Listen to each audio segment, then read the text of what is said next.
എല്ലാവർക്കും നമസ്കാരം. എൻ്റെ പേര് അഖിൽ പി ധർമ്മജൻ. ആലപ്പുഴ ജില്ലയിലെ പാതിരപ്പള്ളി എന്ന ഒരു തീരദേശ ഗ്രാമത്തിൽ നിന്നിട്ടാണ് ഞാൻ വരുന്നത്. എന്നെ ആർക്കൊക്കെ അറിയാമെന്ന് എനിക്കറിയില്ല. ഞാൻ 3 നോവൽ എഴുതിയിട്ടുണ്ട്, പിന്നെ ഒരു മൂവിക്ക് വേണ്ടി സ്ക്രിപ്റ്റ് ചെയ്തിട്ടുണ്ട്. നോവൽസിന്റെ പേര് പറയാം: ouija board, Mercury Island and Ram care of Anandi. പിന്നെ movie 2018 every one is a hero. എൻ്റെ ഈ ഇത്രയും കാര്യങ്ങളിലേക്ക് എത്തിച്ചേർന്ന ഒരു ജേർണീനെ പറ്റിയിട്ടാണ് ഞാനിപ്പോൾ പറയുന്നത്. കാരണം നമ്മുടെ തീം ഇൻഫൈനൈറ്റ്, നമ്മുടെ ഇൻഫിനിറ്റി, നമ്മുടെ അനന്തത എന്ന് പറയുന്നത് എൻ്റെ സാധ്യതകളാണ് ഞാൻ പറയുന്നത്. എൻ്റെ സ്റ്റോറി സ്റ്റാർട്ട് ചെയ്യുന്നത് ഈ പറയുന്ന പാതിരപ്പള്ളിയിൽ നിന്നിട്ടാണ്. തീരദേശ ഗ്രാമമാണ്, സാധാരണക്കാർ മാത്രം താമസിക്കുന്ന ഒരു സ്ഥലമാണ്. അവിടെ ഒരു സാധാ കുടുംബം. അച്ഛൻ കൂലിപ്പണിക്കാരനായിരുന്നു, അമ്മ വീട്ടിൽ തന്നെ, പിന്നെ ഒരു ചേട്ടനുണ്ട്. അപ്പോൾ കുട്ടിക്കാലത്ത് ഞാനിങ്ങനെ നാട്ടിലൊക്കെ കേൾക്കുന്ന കഥകൾ സ്കൂളിൽ വന്നിട്ട് പറയുമ്പോൾ കുട്ടികൾ ചുറ്റും കൂടും കേൾക്കാനായിട്ട്. അപ്പൊ എനിക്കതൊരു സത്യത്തിൽ ഭയങ്കര ഒരു കിക്ക് തന്നു. അതായത് ഒരാൾ കേട്ടിട്ട് വേറെ കൂട്ടുകാരെയും കൊണ്ട് വരുന്നു, അവരുടെ കൂട്ടുകാർ വരുന്നു, ആള് കൂടുന്നു. അത് കാണുമ്പോൾ എനിക്ക് സന്തോഷമായി. പക്ഷെ പിന്നെ ആ കഥ പറഞ്ഞു മടുത്തപ്പോ എനിക്കതൊരു ബുദ്ധിമുട്ടായി മാറി. ഒരേ കഥ 100 തവണ പറഞ്ഞ് മടുത്തു കഴിഞ്ഞപ്പോൾ ഞാൻ ഈ കഥകൾ എഴുതി തുടങ്ങി. എൻ്റെ നോട്ട്ബുക്കിന്റെ ബാക്കിലാണ് എഴുതി തുടങ്ങിയത്. അത് കഴിഞ്ഞിട്ട് ക്ലാസ്സിൽ ടീച്ചേഴ്സ് ഇത് കാണുമ്പോൾ ഇത് കീറിക്കളഞ്ഞു കഴിയുമ്പോൾ എനിക്ക് ഭയങ്കര വിഷമമായി. അതായത് ഞാൻ എഴുതുന്ന കാര്യങ്ങൾ എന്തിനാണ് ഇവർ കീറിക്കളയുന്നതെന്ന് വിചാരിച്ചു.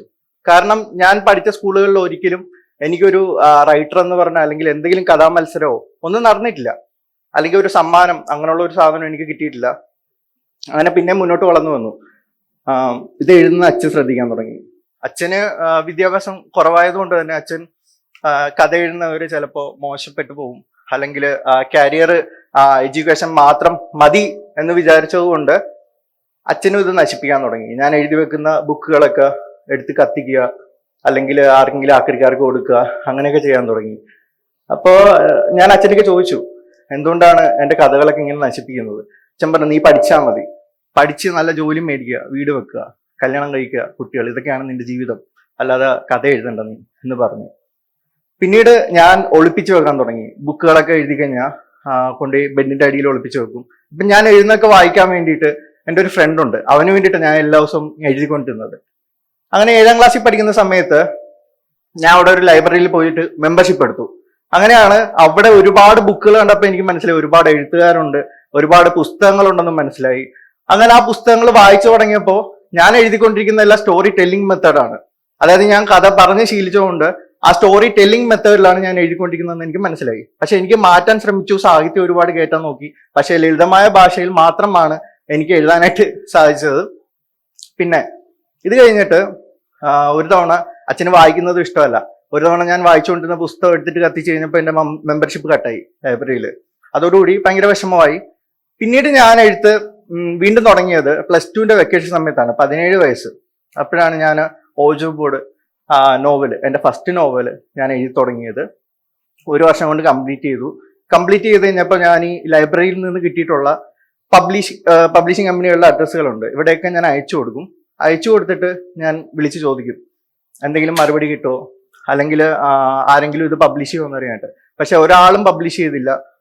നമ്മൾ ഓരോ ജില്ലകളിലുള്ള പബ്ലിഷിംഗ് കമ്പനികളിൽ പോകുമ്പോൾ അവർ നമ്മളെ ഇൻസൾട്ട് ചെയ്ത് ഇറക്കി വിടും. പിന്നീട് അതിനുശേഷം ഞാൻ വിചാരിച്ചു, ഞാൻ തെറ്റിദ്ധരിക്കപ്പെട്ടു, ഞാനൊരു എഴുത്തുകാരനാണെന്ന് ഞാൻ സ്വന്തമായിട്ട് തെറ്റിദ്ധരിച്ചു വെച്ചിരിക്കുകയാണ്, എനിക്ക് അതിനുള്ള കഴിവില്ല എന്ന് മനസ്സിലാക്കി ഞാൻ 2 വർഷത്തോളം ഒന്നും എഴുതിയില്ല. ഇതിനുശേഷം ഫേസ്ബുക്കിന്റെ കാലഘട്ടം തുടങ്ങുകയായി. ഫേസ്ബുക്കിന്റെ കാലഘട്ടം 2010 ആയപ്പോഴേക്കും ഫേസ്ബുക്ക് ട്രെൻഡിങ്ങിൽ വന്നപ്പോൾ എല്ലാവരും ഫോട്ടോസ് ഇടുമ്പോൾ ഞാൻ അതിൻ്റെ അകത്ത് എൻ്റെ ഈ ഓജോ ബോർഡ് ചാപ്റ്റേഴ്സ് ആയിട്ട് ഡിവൈഡ് ചെയ്തിട്ട് ഞാൻ ഫസ്റ്റ് ചാപ്റ്റർ, സെക്കൻഡ് ചാപ്റ്റർ അങ്ങനെ പോസ്റ്റ് ചെയ്യാൻ തുടങ്ങി. 37 ചാപ്റ്റർ ആയിട്ട് ഡിവൈഡ് ചെയ്തു. ആദ്യത്തെ ചാപ്റ്റർ ഇട്ടു.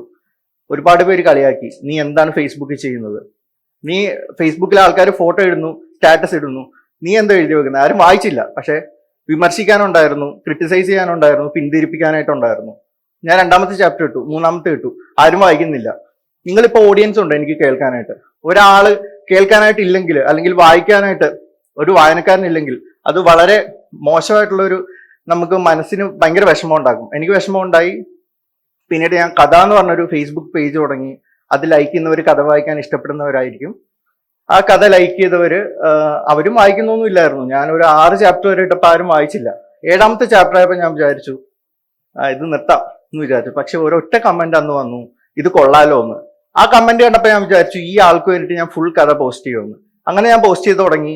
ആ ആള് പോയിട്ട് 1-2 ആൾക്കാരെ വിളിച്ചിട്ട് വന്നു. അങ്ങനെ ആള് വായിക്കാനായിട്ട് കൂടി വന്നു. 8ാമത്തെ ചാപ്റ്റർ ആയപ്പോൾ 2 പേരായി, 9ാമത്തെ പിന്നെയും കൂടി, അങ്ങനെ കൂടി 37ാമത്തെ ചാപ്റ്റർ ആയപ്പോൾ എനിക്ക് 15,000 വായനക്കാരുണ്ട് ഓജോ ബോർഡിന്. അപ്പൊ ഇത് കണ്ടപ്പോ എനിക്ക് വിശ്വാസമായി, എന്റെ എഴുത്തിനെ കുറച്ച് ആൾക്കാരെങ്കിലും ഇഷ്ടപ്പെടുന്നുണ്ട്, സ്റ്റോറി ടെല്ലിംഗ് മെത്തേഡിൽ ഇഷ്ടപ്പെടുന്ന ആൾക്കാരുണ്ടെന്ന് മനസ്സിലായി. ഈ ഫേസ്ബുക്കിൽ വന്ന കമന്റുകളെല്ലാം ഞാൻ പ്രിന്റ് ഔട്ട് എടുത്തിട്ട് ഈ പബ്ലിഷിംഗ് കമ്പനികളിൽ കൊണ്ട് കാണിച്ചു. പക്ഷെ അവരപ്പോഴും അക്സെപ്റ്റ് ചെയ്തില്ല. പക്ഷെ ഇതിന് വന്ന ഒരു കമന്റ് ഉണ്ടായിരുന്നു, ഇത് ബുക്കാക്കി ഇറക്കിക്കൂടെ. ഞാൻ പറഞ്ഞു ഞാൻ പഠിക്കുകയാണ്, എൻ്റെ പൈസ ഇല്ല എന്ന് പറഞ്ഞു.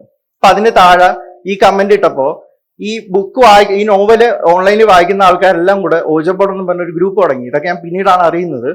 ഗ്രൂപ്പ് തുടങ്ങിയിട്ട് അവരുടെ കയ്യിലുള്ള 10-20 വെച്ചിട്ട് കളക്ട് ചെയ്തിട്ട് ഒരു ദിവസം എന്റെ അക്കൗണ്ട് നമ്പർ സംഘടിപ്പിച്ചിട്ട് എനിക്ക് 50,000 രൂപ ഇട്ട് തന്നു, പോയി ബുക്ക് പബ്ലിഷ് ചെയ്യണമെന്ന് പറഞ്ഞു. അങ്ങനെ ഒരു ക്രൗഡ് ഫണ്ടിങ്ങിലൂടെ എനിക്ക് ബുക്ക് പബ്ലിഷ് ചെയ്യാനുള്ള ഒരു പൈസ കിട്ടി. അത് കഴിഞ്ഞാലും കാര്യം ഉണ്ടായില്ല. അതായത് ഞാൻ ഈ പൈസ കൊണ്ട് ഓരോ പ്രസ്സിൽ ചെന്നു. ആലപ്പുഴയിൽ എല്ലായിടത്തും ചെന്നപ്പോൾ നല്ല പൈസയാണ് പറഞ്ഞത്. ഞാൻ നേരെ കോഴിക്കോടേക്ക് പോയി, അവിടെയാണ് കുറച്ചുകൂടെ ചീപ്പായിട്ട് കിട്ടുന്നത്.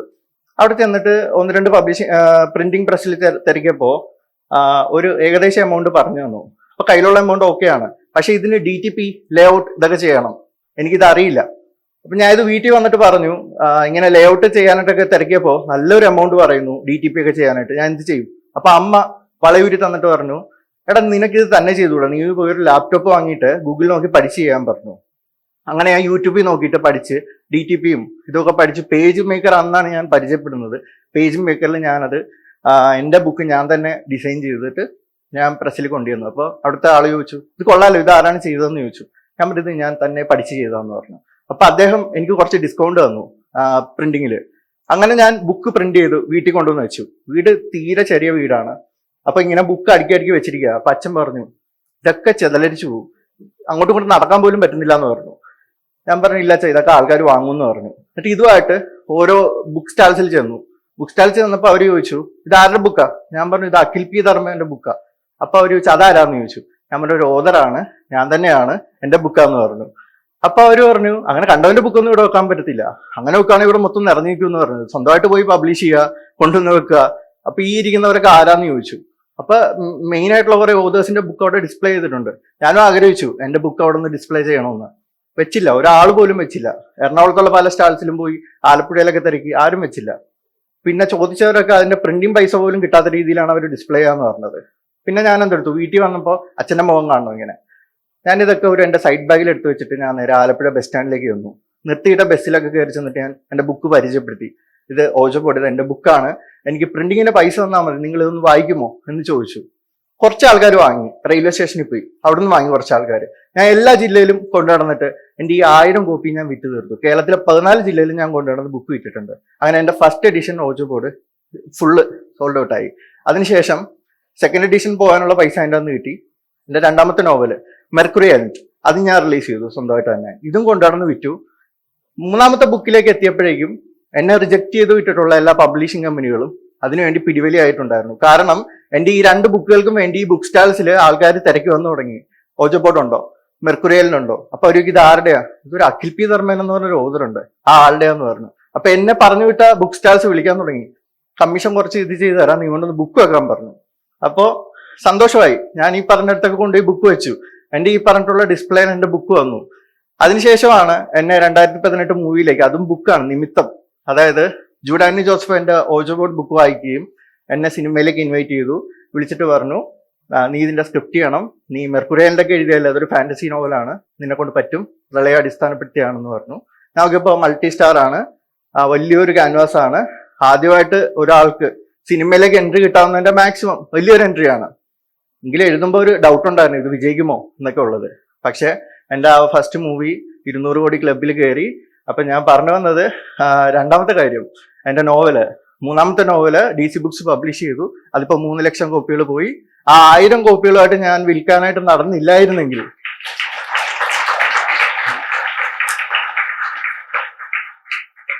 അന്ന് ഞാൻ ആ ഒരു എഫേർട്ട് എടുത്തില്ലായിരുന്നെങ്കിൽ ഞാൻ ഈ ഒരു ടെഡെക്സിന്റെ പ്ലാറ്റ്ഫോമിൽ പോലും എത്തില്ല. അല്ലെങ്കിൽ എന്റെ പേരിന്റെ കൂടെ 2018 ഈ 3 നോവലിന്റെ പേരോ ഒന്നും വരാൻ പോകുന്നില്ല. പിന്നെ 2ാമത്തെ കാര്യം, നമ്മളെ എതിർക്കാനായിട്ട് ഒരുപാട് ആൾക്കാരുണ്ടാവും. അച്ഛനോട് എനിക്ക് ദേഷ്യമില്ല, കാരണം അച്ഛന് പണ്ടുള്ള ആൾക്കാരുടെ ആ ഒരു ചിന്താഗതിയാണ്. അപ്പോ അച്ഛൻ അന്ന് അത് എതിർത്തില്ലായിരുന്നെങ്കിൽ, എന്നെ സപ്പോർട്ട് ചെയ്ത് നിന്നിരുന്നെങ്കിൽ ചിലപ്പോൾ എനിക്കറിയില്ല, ആർക്കും എനിക്ക് ഗോഡ് ഫാദർ ഇല്ല, എന്റെ ഫാമിലി ആർക്കും വായനാശീലമില്ല, എഴുത്തുകാരില്ല, എങ്ങനെ ഞാൻ വരും എനിക്കറിയില്ല. അച്ഛൻ സപ്പോർട്ട് ചെയ്യുന്നുണ്ടെന്നും പറഞ്ഞ് ഞാൻ അവിടെ ഇരുന്നേനെ. പിന്നീട് അതിനുശേഷം സിനിമ പഠിക്കാൻ പോയി ചെന്നൈയിൽ.